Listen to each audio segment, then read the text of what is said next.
Okay, we'll get started. Like mostly we'll talk about like alignment today. So basically it's just continue our discussion. Like once you get some of this scale invariant feature, then you want to match them, then maybe you can just align two images and then maybe can stitch them together and so on. Like or like other application, maybe you want to do some video reconstruction and so on. But before that, I just want to say a few words for feature matching. After you have the feature, then you, for example, for SIF, you have a feature of 128, length of 128 vector, right? So you want to match like feature from, 2 points to just see like whether they match with each other. So of course, like there's like two very what should I say? I guess maybe I just look at wait a second, I go too quickly. Typically, actually I didn't show it here, but typically like you can have like two ways to match them. Either you simply use the Euclidean distance, like you just measure like if like one point and close to another, like just based on Euclidean distance, or you can just compare dot product. Actually, the dot product is more easy to compute in the sense that you just have the vector, you compute dot product between them. So if they, of course, if you compute dot product, you need to normalize that, right? So the idea is that you have the feature, you normalize that, like just make a unit vector, and then if you make a dot product between them, if they align with each other, then basically you have a good match. So okay, just want to have you guys think a little bit, like, but let's say if I use either like Euclidean distance, maybe if I use dot product, it's a little bit easier, but if I use Euclidean distance, how can I make sure a match is really a good match? For example, what I mean is like, I can set a threshold, right? For example, like if like I have 2 points and I compare the feature vectors, if they are closer than a certain threshold, then I say it is a match. But how do I determine that threshold there? Because it's not actually pretty obvious, right? Maybe it will depends on like the scene there, whether the lighting environment or like any other, whether you capture that the camera is not, I don't know, all kind of different parameters, right? So any suggestion like what we can do? Could you just test, with real cases and like iteratively see? Test with real cases. So you mean in the sense like some kind of training? Is that like something okay? Like that. Yeah. So that is probably one idea that we can go for. That's another way like people typically do is like you just use the second value.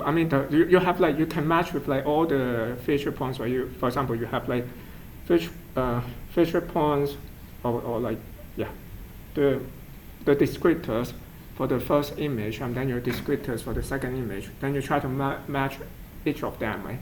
So maybe I have like the first descriptor from the first image, try to match with all of them in the second image. Then I get the best match. Then I can also look at the second best match. Right, so if my best match is really so good or kind of unique, then maybe I can expect the matching score in a sense is like quite a bit higher than the second best match, something like that. So we can use that ratio as a rule of thumb to decide whether it's a good match or not also. So that's typically what people do. So we can, for example, if I use a dot product to compare whether it's a good match or not, then I have the score is basically just the dot product. So then I can, okay, this use a distance, so anyway. So if I use the dot product, the ratio will be flipped. So anyway, yeah. So and then one will be supposedly to be kind of like, if like, okay, let's stay with this. Assume this is distance. So If it's like smaller, then it's better. So therefore, like if I have nm1 is much smaller than nm2, then it would be good, basically. So I want that to be smaller. So then I can set a threshold basically like nm1 over nm2 is smaller than something, then it's good. So in practice, for example, like I can sketch this. This is the PDF for 2 scenarios, basically. Let's see, how do I read that? I have correct match and incorrect match. So when I have incorrect match, I have a distribution like this. So the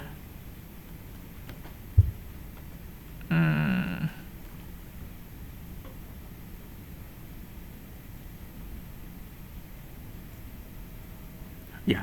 So I want to have basically take a threshold like this, right, somewhere here.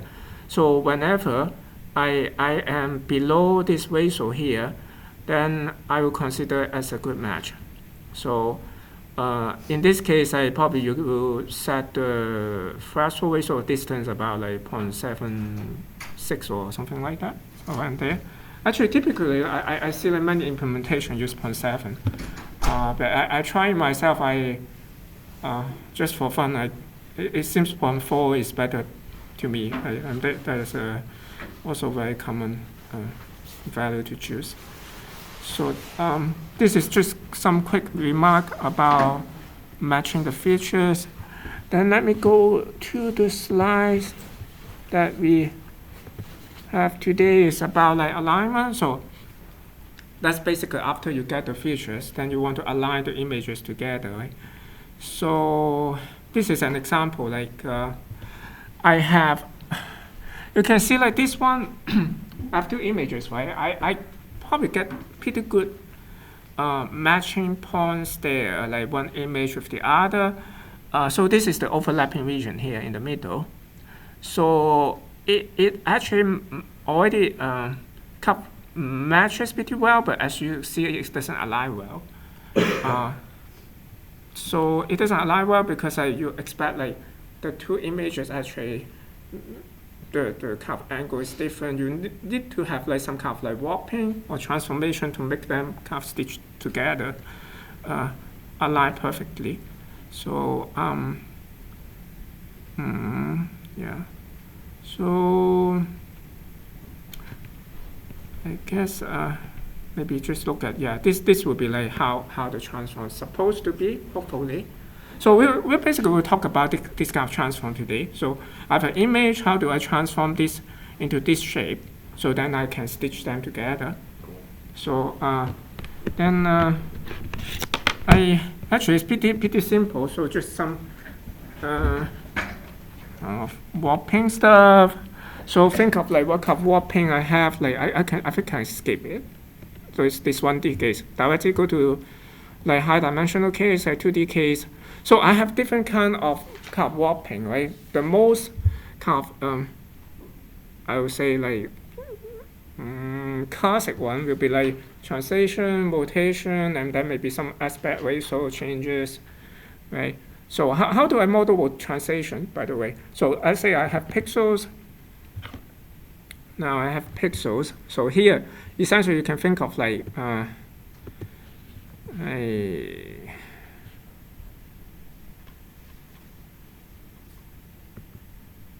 so I have this image, then I have pixel values here. Maybe it's like p, x, y, right? So x, y is the index of this horizontal and vertical coordinates. And then like let's say if I translate by like tx and ty, then what should be my final image there? So maybe I instead of p, maybe I use I. I is more common, right? It's like the intensity for that. So I have like I maybe I tilde is the translated version. Then my I tilde x, y should be what?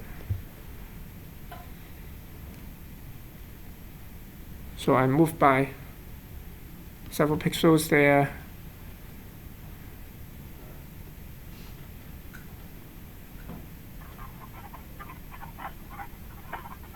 Now, can he something like I'm not. X Yeah. plus. Yes. I can just. I'm not sure it's plus or minus, but you got that, right? So translation is very easy, right? If I just translate the pixel there, like you just say plus that. So how about rotation? Like rotation, if I have my image now, if I rotate by theta degree, let's say. So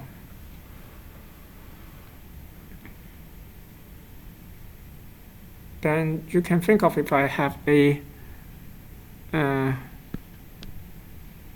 point somewhere here, let's say it's some xy here, then in the new coordinate, so I should project to this way. So new coordinate, the new x-axis will be here, right? So then like this value here, what's this value here? This value here should be just equal to something like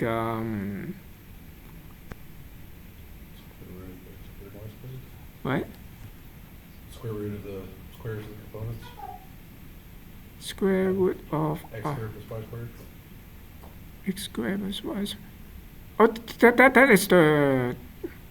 that's the distance from the origin. Oh, I hate to use that. Let me just. Oh, okay. Please let me go out.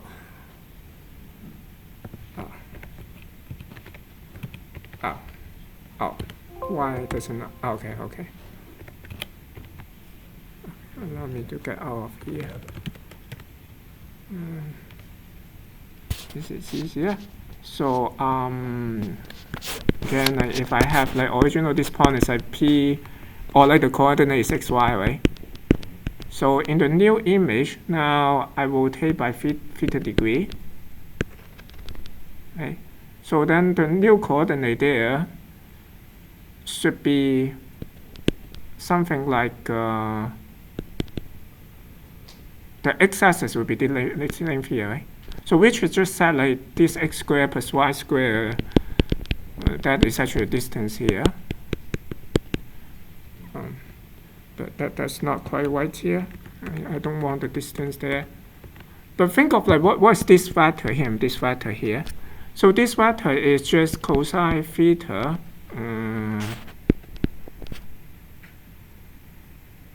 And if you think of this as vector, it's like cosine theta and sine theta. Right? Unit vector is cosine theta, sine theta. And this vector is like minus sine theta, cosine theta. Right?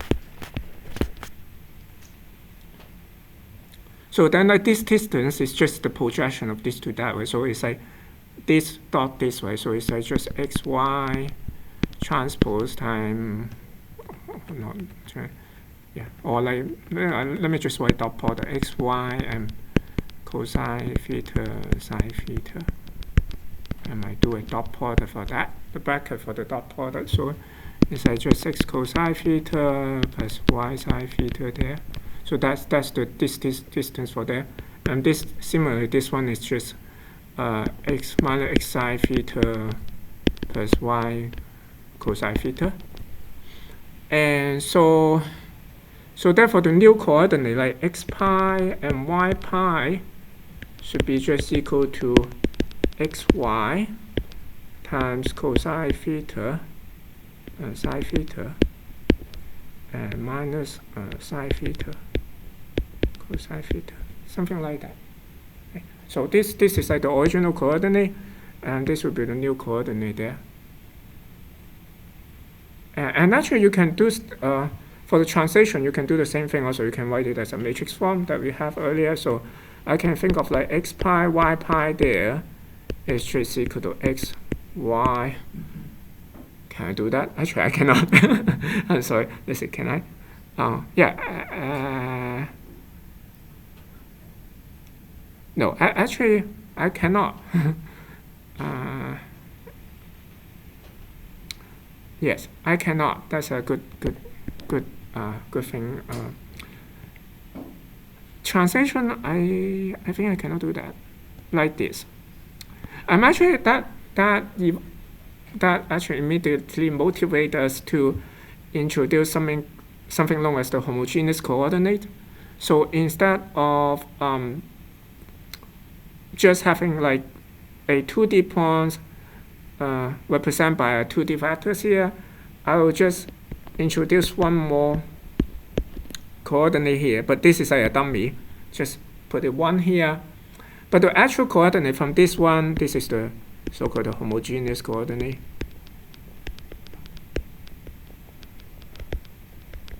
To the classic Euclidean coordinate, x, y there. Maybe I put xe, y Euclidean or something like that. This is xe will be just equal. If I have something here, maybe I put a d here. If I have something here, xe is just equal to x over d, and y is equal to y over d, something like that. So then now if I use this homogeneous coordinate, then actually I can also represent translation as a matrix. So I can have x, y1, that's the new coordinate, as a x, y1, then is 1, 0, tx, and 0, 1, ty, and 1, something like this, right? Then in this case, like,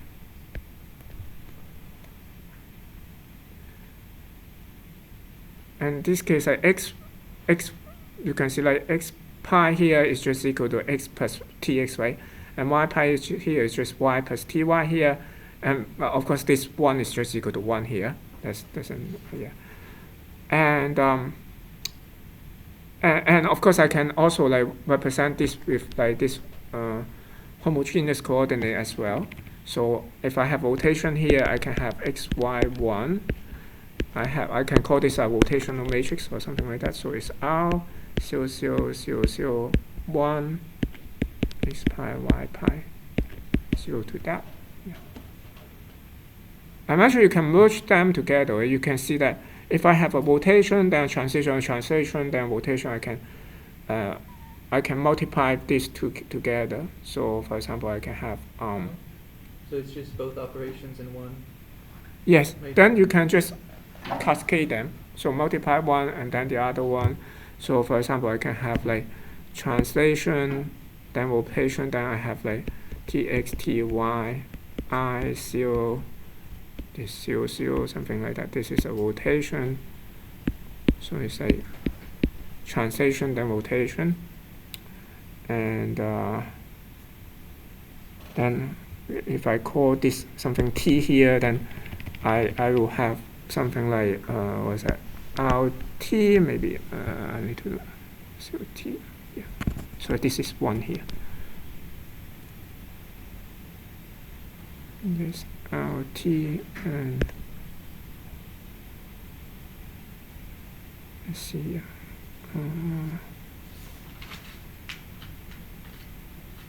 Oh, wait.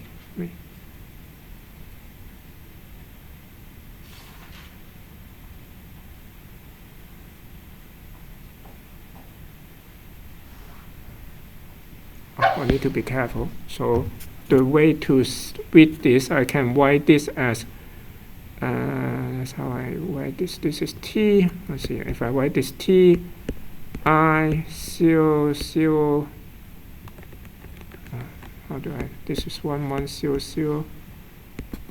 1 here. So I can kind of like partition the matrix to see it more carefully. So this will be, let's see, this multiplied this, and then this multiplied by this. Okay, that's okay, yeah. And this multiplied by this, and multiplied by this. Okay, what I mean is that if I split this matrix like this, right? Okay, this or like this is just an identity here. So this is something like, if I multiply these two, then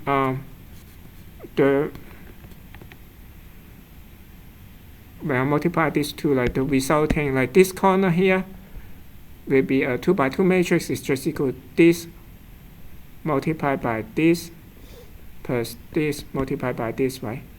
And this is just equal to R.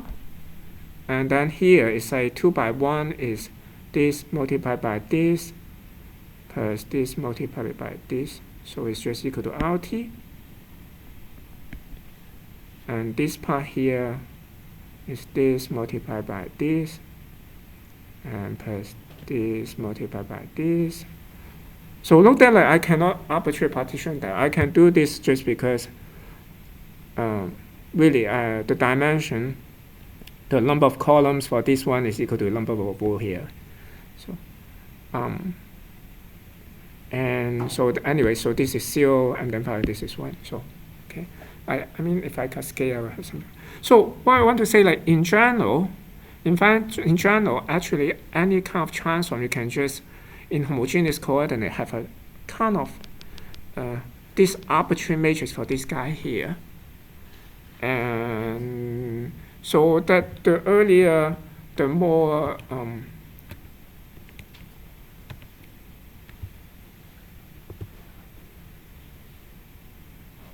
maybe I can go back to here. The more general transform can be just represented like this. I mean, all the transform can be represented by that matrix, transform matrix in homogeneous coordinate, such as this one here. So actually, I'm jumping quite a bit ahead. So I guess so anyway.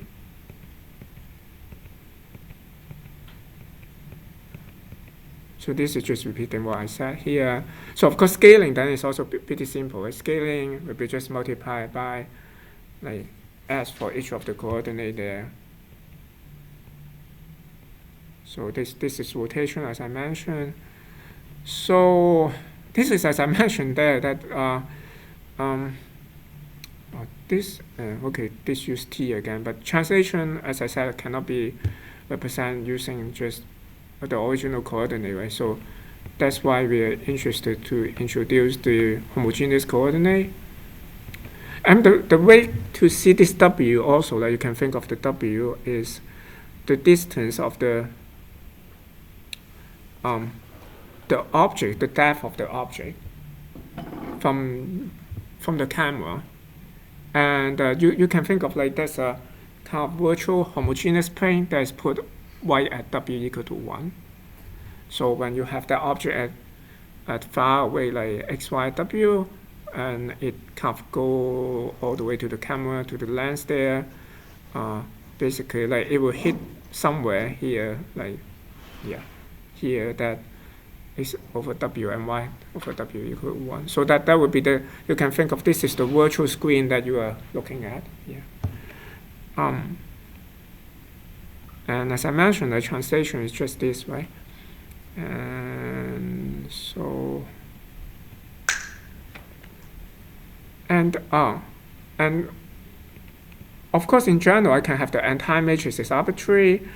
This therefore is just some special case that we already mentioned that you can have scaling. That would be like different aspect ratio. If sx and sy is not the same, then you can scale more like in one direction than the other. You can have like shear effect also, like kind of like rotate that way, just and or this rotation or dimension. And for affine transform, it will be like this. So for affine transform, is when you say like it's a affine transform, basically like this is not the entire matrix is arbitrary, but the last row will be forced to be 0, 0, 1. So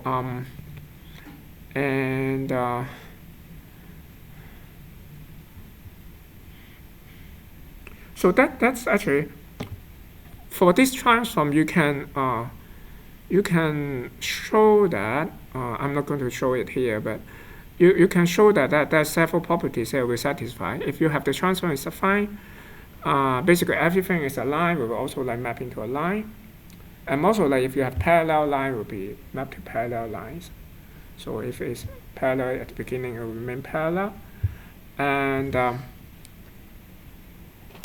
our ratio will be preserved.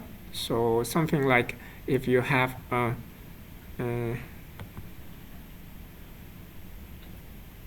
what I mean is like if you have, for example, you have something here, the distance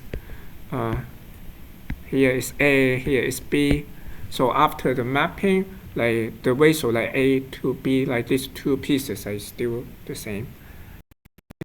It's equal to A to B. And it is closed under composition. What it means is like if I have multiple affine transform, like just as what I did, like do a translation and then rotation, when they cascade to each other, they will still remain an affine transform. And oh, by the way, like is this a affine transform? Is it affine?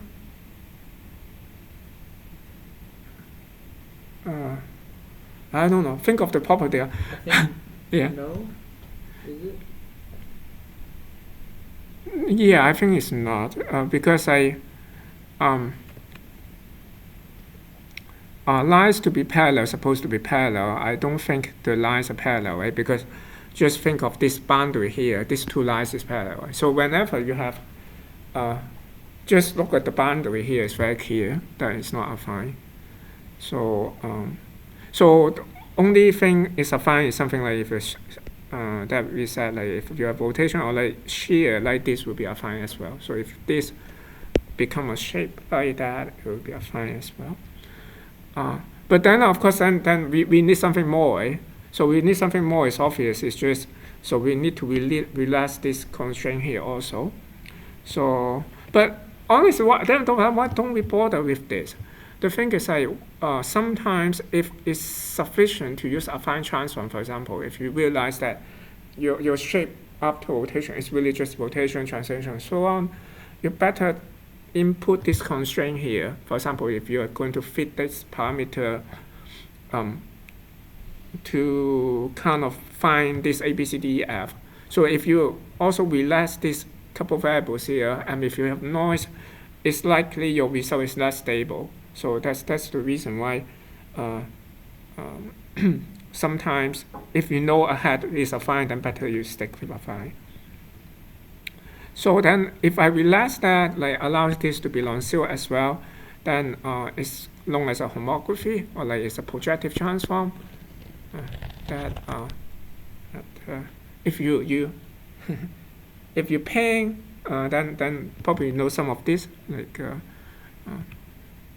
kind of like, so this is kind of an example. Like you can have like pretty general arbitrary of but for perspective transform, at least one thing you can observe is that like after homography, like the line is still line, so it's a straight line at the beginning. Afterward, it's still a straight line. But it's quite a bit more general than affine transform. So this is an interesting example here. Yeah. So you have like just an image like this. So you kind of do a affine transform. You just and then like you can project like kind of in the sense it's like watching from above. But you can see like because you don't really have the resolution here, right? So you can see like as you go down there, it's more blur, but it's reasonable because you don't have the resolution there. So you're kind of like just doing the transform, and then you don't have as many pixels there basically, and then you do interpolation. So for the missing pixels, so therefore it's more blur. And also of course like that's area that you basically no information then. But I don't know, if you train some deep learning models, it may be able to fill it up for you. And that's also some other example. Like here you can see another angle, like this one, if you look at this way, so it's like looking from the side there.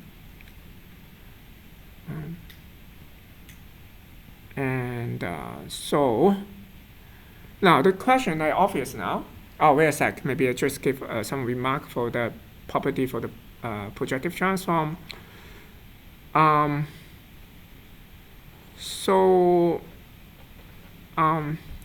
I mentioned, lines are still lines, but parallel lines no longer remain parallel. It doesn't need to be parallel. I'm also like ratio does not need to be reserved also. Like if I have, like as I mentioned, that if I have originally I have two lines here, line segments A to B. After the transform, it doesn't necessarily to be still A to B. And also it's still close under composition obvious. Like if you multiply this like many times, it's still having the same thing. And by the way, like I have the projective transform. Like sometimes I put a 1 here, sometimes I don't, but it doesn't matter because I remember that like afterward, if I transform the homogeneous coordinate back to the Euclidean coordinate, I will need to normalize that way. So therefore, like there's a freedom. I mean, I scale this matrix by any values. It doesn't change the actual behavior of the transform. So therefore, I can always, for example, normalize one of this guy to 1 here. Just basically here, divide everything by I here.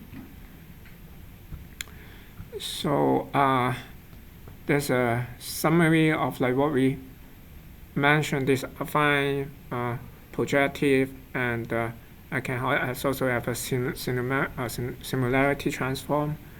That in that sense is I have translation then rotation. And okay, this, as you can see here, this is just translation. This one is I have actually this one is actually the element I do translation and then rotation. This one is I do rotation first and then do translation. Then it's just a rigid kind of thing, right? A rigid Euclidean shift. Like this object just become this. I can have a similarity transform. So I do translation and then I do a rotation and also a scaling. Then I will, this guy will become this guy here. If I have affine, it will be like this way. This is more general. Then finally, if I have projective, it will be like this one here. And I can also count the number of parameters in the model. Like for example, translation only have two parameters, right? And basically the parameters, how much I translate in the x direction and y directions. And then for rigid transform, I have 3 parameters because I translation have 2 parameters, and then rotation have 1 parameter there, and similarity, translation, rotation, and then I have scaling, right? Therefore, 4 affine have 6. That basically the 6 parameters here, and then I finally like projective transform have 8, because as I mentioned, it looks like there's 9 here, but really, I have the freedom of scaling, so therefore only 8 parameters there. Okay, so this also like lists like what is preserved. Like eventually, the most kind of relaxed projective transform only preserve the straight lines there.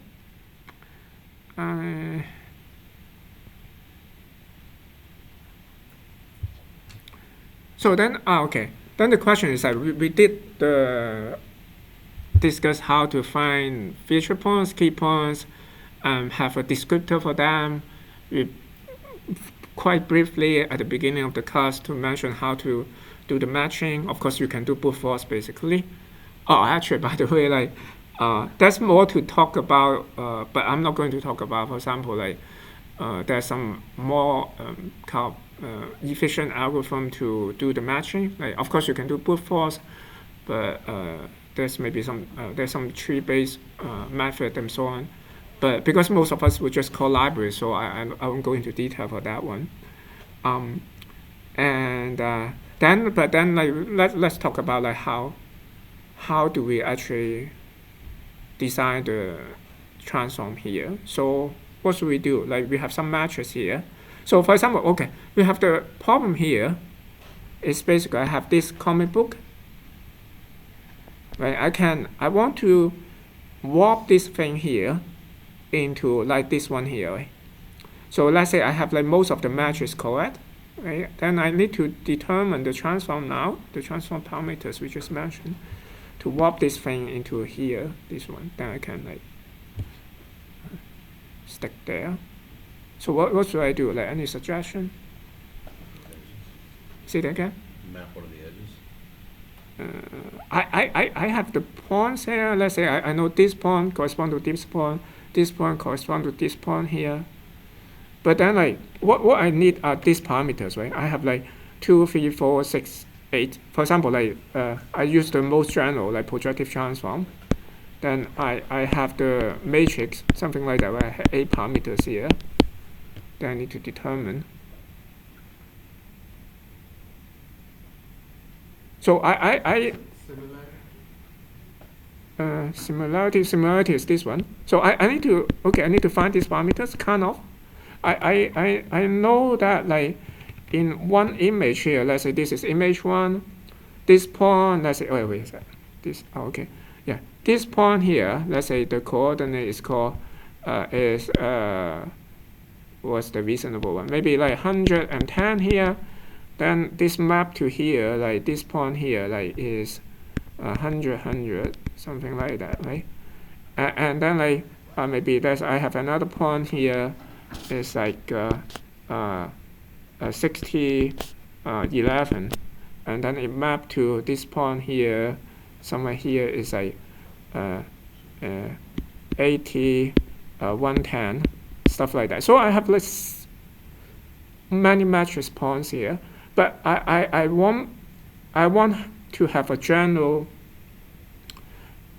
transform, right? So I have the transform basically that given me any coordinates on this side, basically x, y here, or like if I use the homogeneous coordinate there, x, y, 1 here, I would know like what is this coordinate on this side here is like x pi, y pi, 1 here, or x pi, y pi, w here. So I need to figure out like with this thing here. I have some points here, for example, I have for some values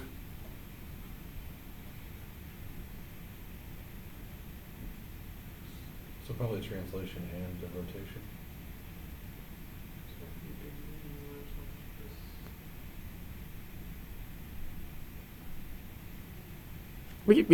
okay, wait a sec. This include both translation and rotation here, so it doesn't really relate to. Here, of course, in this case, I basically have a translation and rotation. It looks like that, only translation and rotation. So if it's only translation and rotation, what I know is I will have 3 parameters here. It's okay. Or maybe I can make it even easier. I'm a little bit, yeah. If we know this and this, are we going to like take the inverse and transpose of the actual and then put it on the sides that we multiply and get the.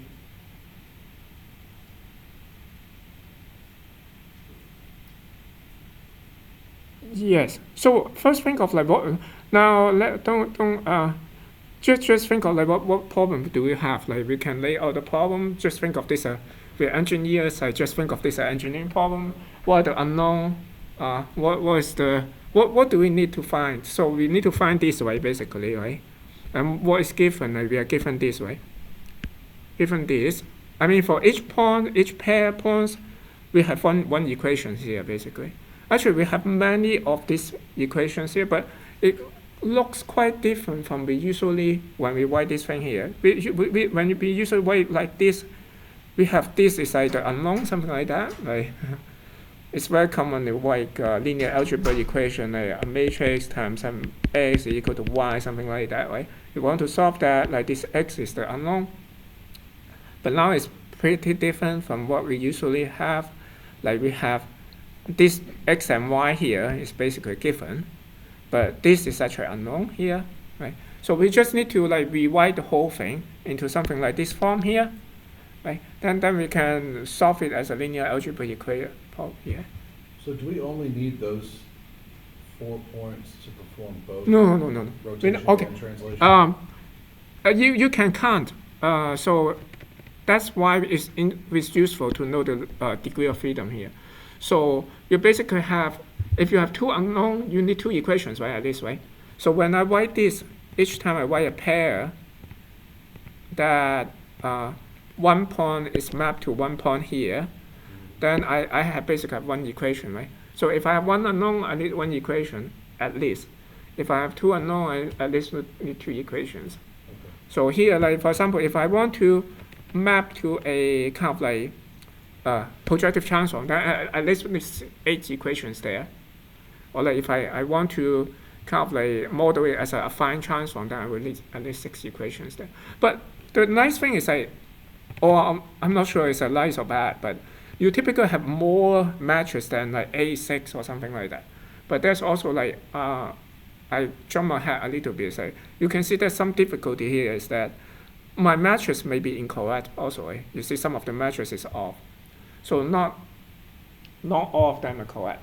So we need to take account into that also. So we can build many of these equations, and but some of them like are not actually accurate, not correct at all, totally off. All right, well, for Yeah. rotation, wouldn't you want to pick a corner? I mean, I understand you can rotate from any point, but the equation would be more complex from an arbitrary point. If you choose a corner as a axis, I'm thinking of origin, then the equations would be a little more straightforward. But do we have to pick the points that are shown mapped on there? Here we assume that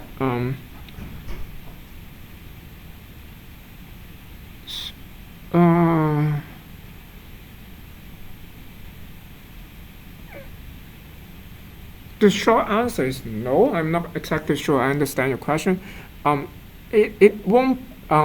So actually, like if you think of that, rotation is actually the simplest, because if you just consider rotation, only have one parameter there. That's the theta. But typically, honestly, when we solve this, it's easier to consider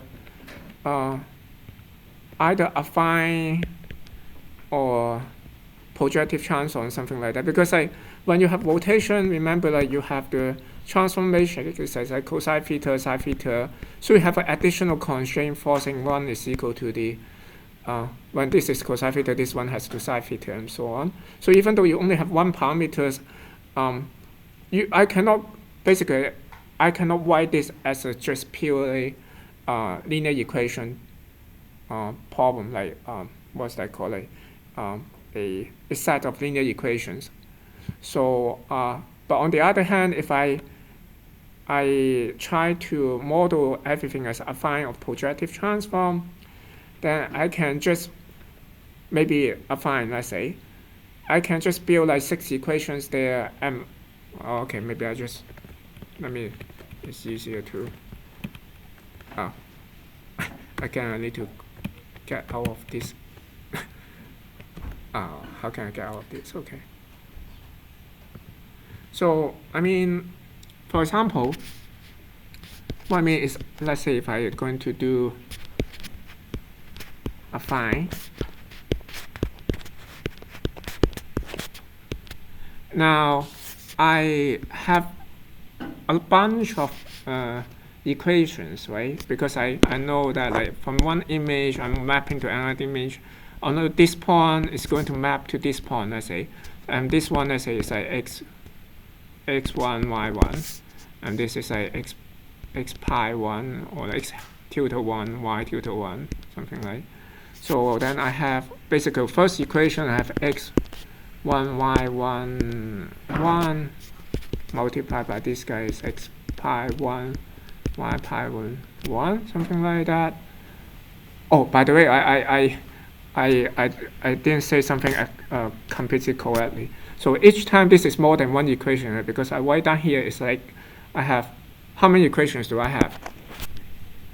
Yeah, but it's close. It's 2. Because the last one is useless. So you see 0 multiplied by this equal. So only there's 2 here. So for example, if I need to do a kind of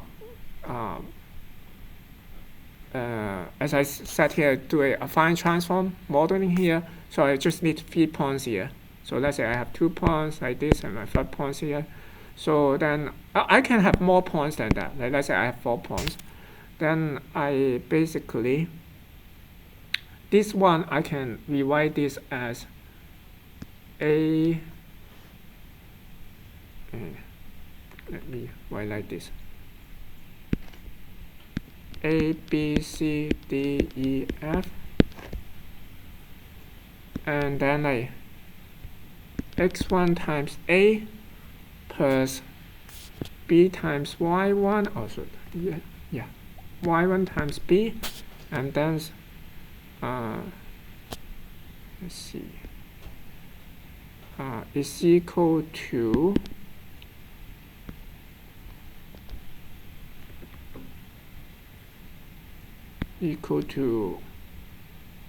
x1 pi, right? Is equal to x1 pi minus c, right? Let's see. Yeah, I think so. So it's something like that. Right? x1 times a, y1 times b plus c, right, is equal to x1 pi. So plus c, I can move c to the other side. Is x1 pi minus c. Wait. I'm sorry. What I'm thinking. And you guys didn't catch me. So, wait a second. So we just take the inverse of x1, y1 and we multiply it with... Sorry about that. I'm sorry. So here is 1 here. C is here. C, yeah. This is correct now. Right? The first equation is x1 times a, y1 times b times c is equal to x1 pi, right? Now then the second equation is d times x1, so I have d here, d times x1 again here. E times y1, so I have y1 here, and then f, so I have 1 here, so it's equal to y1 pi, right? So if I have multiple matches, then I can have like more equations, right? So here is only 2 equations here. If I also have matches like x2, y2 map to x2 pi, y2 pi, then I will have similarly, I have equation like this, right?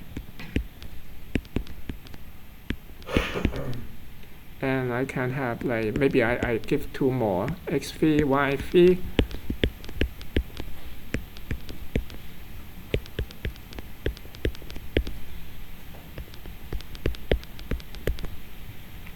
So maybe you can stop here, or like you can add more. So if I add more,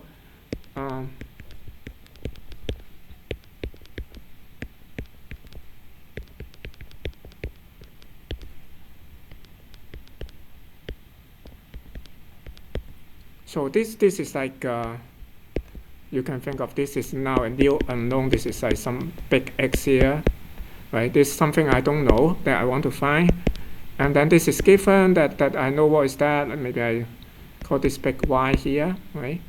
And this I also know that this is some matrix I call A here, maybe, right? So, and this becomes some classic linear algebra equations, right?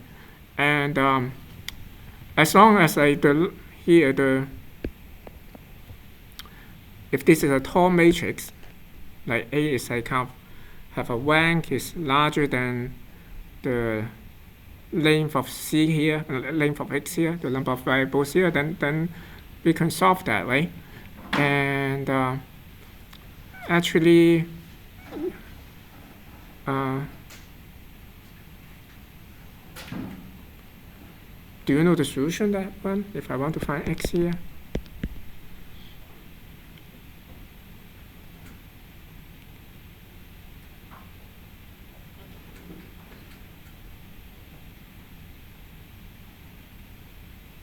So if A is like just white, right? If A is exactly, if I only have 3 equations, 3 matches here, then this matrix will be just 6 by 6, right? Then I can actually just do an inverse there, right? So then X is just equal to A inverse times Y here. So if you have more than 6 equations here, then if you have more than 3 matches here, then actually you can get a bit more robust solution even. So in that case, it'll be kind of the solution we're trying to, of course, in that case, you won't have an exact solution for this one, but you have a solution will minimize the difference between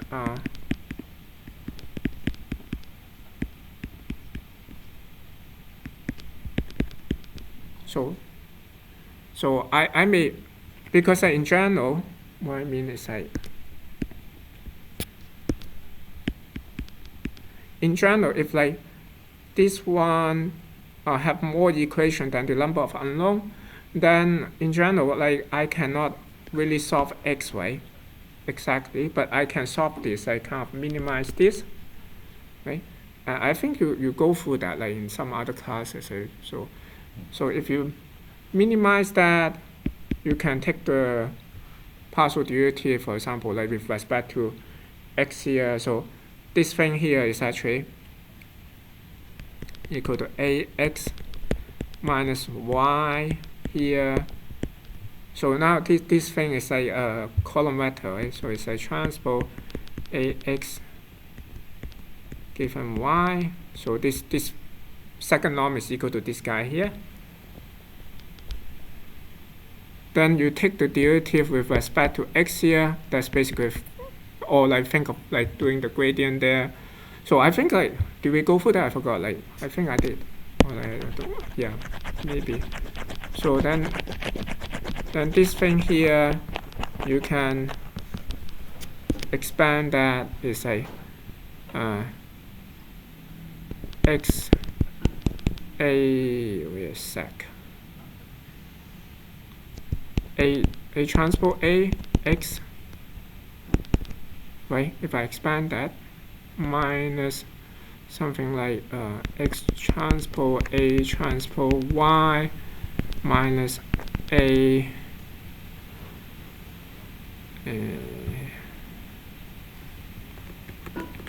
y transpose a x plus y transpose y. Then I take x here. So then this is a constant, it does not depend on x.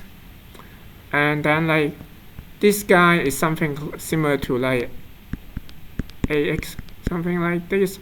And if you take this gradient of this guy, you get a, something like that. And for this guy, you will get like, if you have this form, something like x transpose b x, take x here, you get like b plus b transpose x.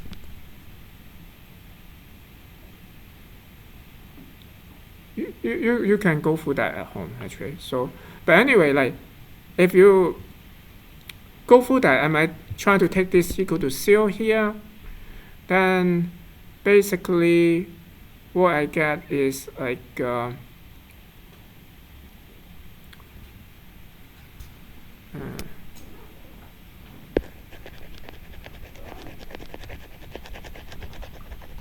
actually I will jump all the way. So basically what you get is really x will be just equal to a transpose y, a transpose a inverse y, something like that. And you can think of this as some kind of pseudo inverse. So it's similar to the inverse of something, but it's like a kind of a pseudo inverse. So it's like inverse, but what it did is like it's trying to minimize the square difference. So okay, any questions? Of course I didn't. So but.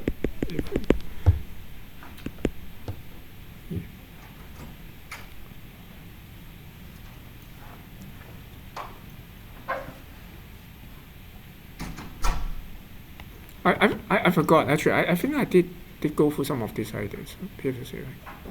I got confused because I'm teaching 2 classes now. I don't think we talked about is this like the least squares solution. Oh, okay. Maybe I just put a couple more steps here. Here, like, I think this kind of thing is useful. For some reasons, I never really also learned this when taking any classes. This is like after many years, just keep seeing this again and again. So then force yourself to figure that out. So therefore, I think it should be useful. Like, this is something like, okay, I didn't learn this. It's another thing I don't learn is, like, for example, Lagrange multiplier. I didn't learn it in class that much, but then I found that I just keep seeing this again and again. But okay, this is very simple. Just I don't want to confuse you guys, and don't get worried about that. Maybe here. So what I'm doing here, okay, again, like this kind of notation. First of all, like I hope you guys are not kind of confused or anything. Here I'm really doing a gradient, right? I'm doing a gradient. This is a function. You can think of this as a function of like multivariate function. So it's a f x here, right? So it's a scalar function, so therefore I can compute a gradient there. And when I compute a gradient, so what's the gradient? For example, like f x here have the x here, let's say have like variable is composed of variable x1, x2, and so on up to xn. Then the gradient of f is equal to partial f, partial x1, and so on up to partial f, partial xn, right? Something like that.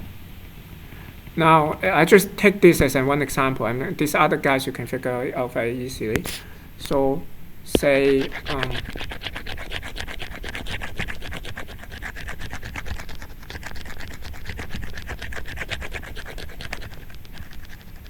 say now my function fx here is equal to A transpose X. So just a column row, just a row vector times a column vector. So it's a scalar value here. So now I look at the f for the ith component xi here. So then this one is what? This is of course just a summation, right? So aj, xj may be like j equal to 1 to n, right? Then take the partial derivative xi, right? So then this is what? This is actually, I only have one term is related to xi, right? All the rest is like doesn't relate to xi, right? So it's just equal to ai really, right? Right? And then you see like I take the ith term of this gradient is just equal to ai. So therefore, like, of course, then the gradient f(x) with respect to x is just equal to a, right? So you can kind of divide similarly for this guy as well. So this is just a kind of, in this case, this here will be a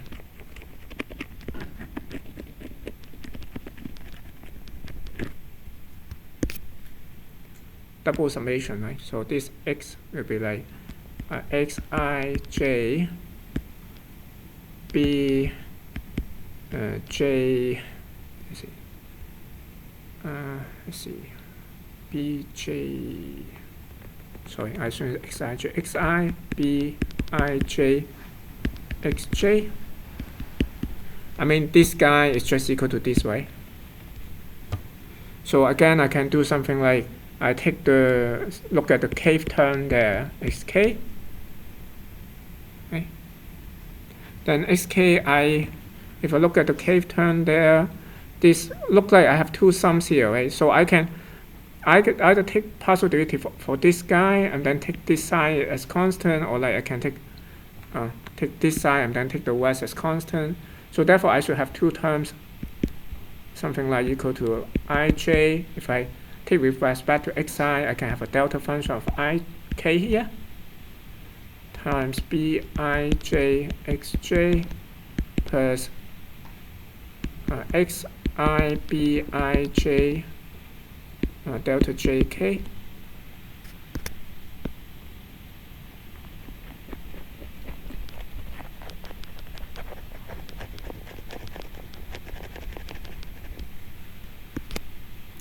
So then I have this delta function, therefore like now the summation for I is gone, and also like I is actually equal to k, so therefore the first guy is equal to b k j x j.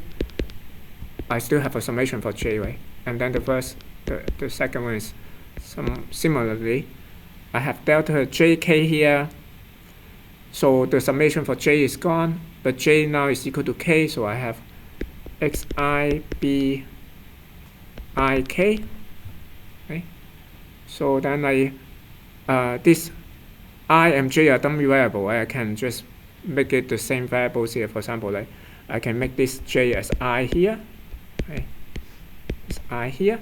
Now I can group them together. Then it's like sum over I xi bki plus bik, right? So now bki times xi.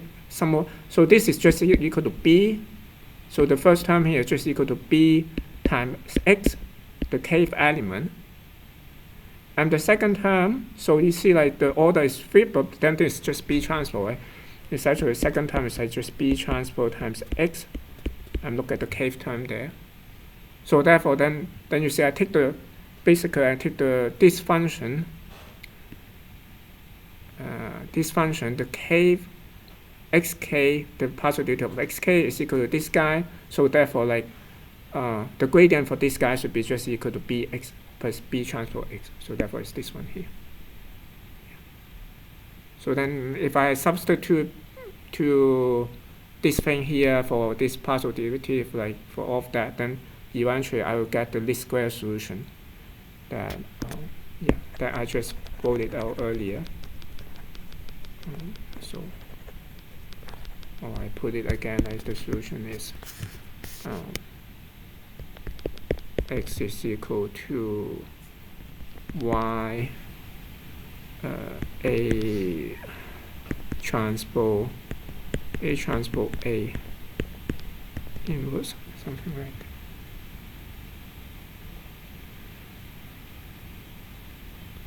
So any questions? I mean,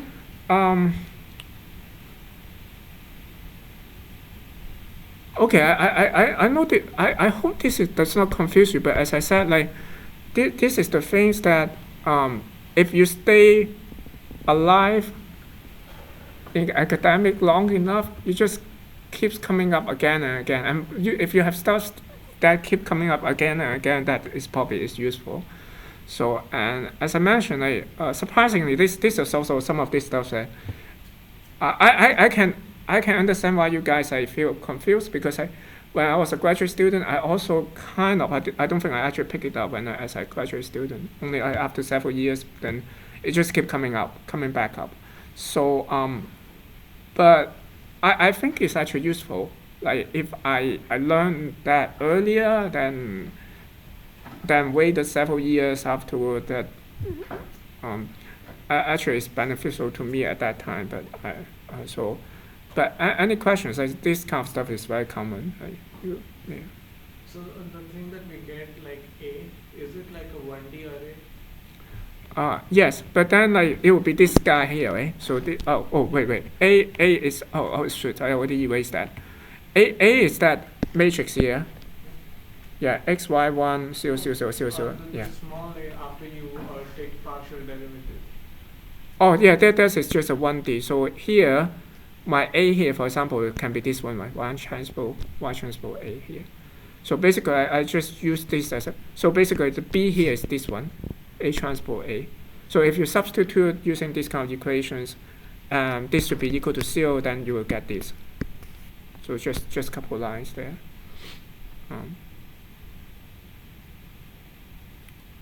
So but I mean, like once you understand that like the West is all similar, you can change your problem a little bit, right? If you have two more variables here and there, then you can also write it as like a set of linear equations like this again, and then like potentially you can solve it. But there's some exception actually. I may go back to that next time.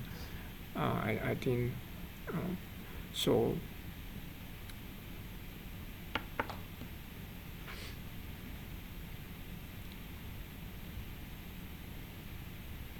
any questions? Maybe I should again just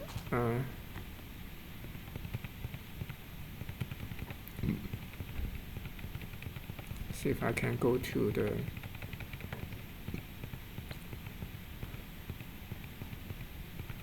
so here is the example. You only try to do the least square for translation, then but it's still the same, right? So still the same as like what we discussed, but so if only for translation, then I only have two variables, xt and xy. But again, I can form a kind of like a set of linear equations, and then again we'll get back to trying to find least square solution for that. Then if I do a least square, that basically this is like what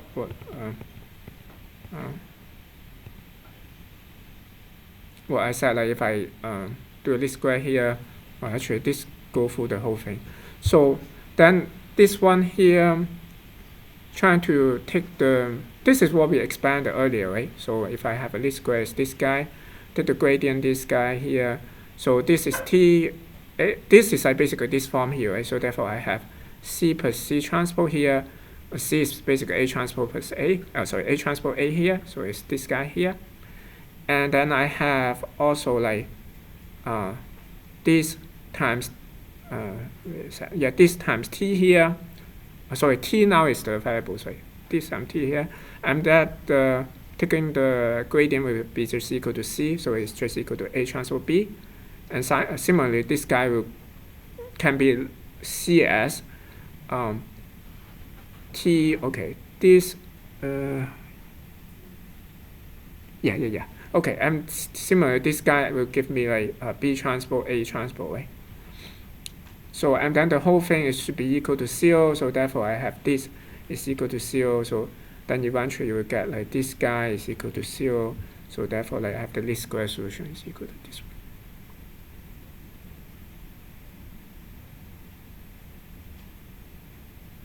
So as I said, like it doesn't matter like whether you're doing the modeling with just translation or like if you're doing the affine, you basically still end up with a least square problem, right? But you just like arrange the parameters differently.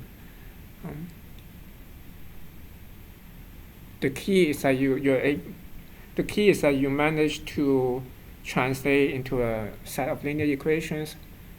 Then you know how to solve the least square problem. That in this case the least square problem is very simple. So you have a closed form solution. So once you build the A, then but of course I still have something like some caveat here that I didn't point out. I pointed out earlier, but I didn't emphasize here. That like I have the equations that can be incorrect, right? Because I can have some of the matrices not correct. So of course, if my equations to start with have some problem there, my solution won't be correct anyway. Also, so therefore we need some tiny fix there as well. So okay, I guess I spent a bit more time than I expected, but I think it's okay. So if you hopefully so I guess I will come back next week to just continue and look at this. This is a case for affine. Then actually for perspective transform, this will be a little bit different, the way to handle that. And as I mentioned, also we want to deal with like what happens if we have incorrect matrix.